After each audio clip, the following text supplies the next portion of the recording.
So I have been getting a lot of requests making red velvet cake. So today I thought I would show you one of my favorite recipes. So let's get started. First of all, we're going to sift all the dry ingredients together. Includes flour.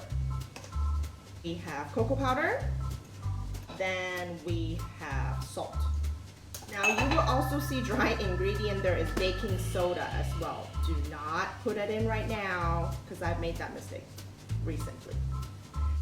As I always say, sifting is very important because it helps you get rid of all the lumps, especially if you are making anything with cocoa powder. Cocoa powder is just a stubborn one, and sometimes there's these lumps hanging out here. And we're gonna set this aside, and we're now going to mix the wet ingredient. So we have oil, put that in there, sugar, vanilla, we're gonna add that in, and then an egg. Last but not least, we need red food coloring. So I usually use the gel food coloring. It just makes it so much easier to blend instead of a powder. So we're now gonna blend it together with the electric mixer. See, now it's super duper red. I'm gonna add the milk and the flour alternating, and then we're going to whisk it until it's combined. So first we're gonna put some flour. Well, we'll do this 3 times. This will make a mess. So what I usually do is I hand whisk it first until the flour is just combined, and then I use it. Add a little bit of milk.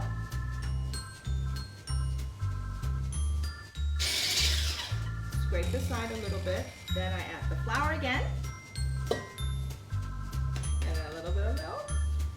And last one, and the last of the milk. Whisk it about a minute or so. The last step is to put the magic, which is the soda and the vinegar. So I have some baking soda right here. And then you pour it in there. Making sure you get everything in there. So as you can see, the batter is all ready to go. Now I'm going to place it in the greased 6-inch pan. I'm going to put it in 2 pans. So this cake is really perfect for Mother's Day, Valentine's Day, and also why not Halloween? I have a special request for birthday coming up. So we're gonna bake it at 350 degrees Fahrenheit, 177 Celsius, and about 30 minutes or so. It really depends on your oven. So I would definitely check 25 minutes before that, and until the toothpick comes out clean. Let it cool, and you will be ready to decorate for the next step. I love it with the cream cheese frosting. It's just perfect, and then maybe even put some chocolate ganache on top. So sky no limits. This recipe is super awesome. I hope you would give it a try.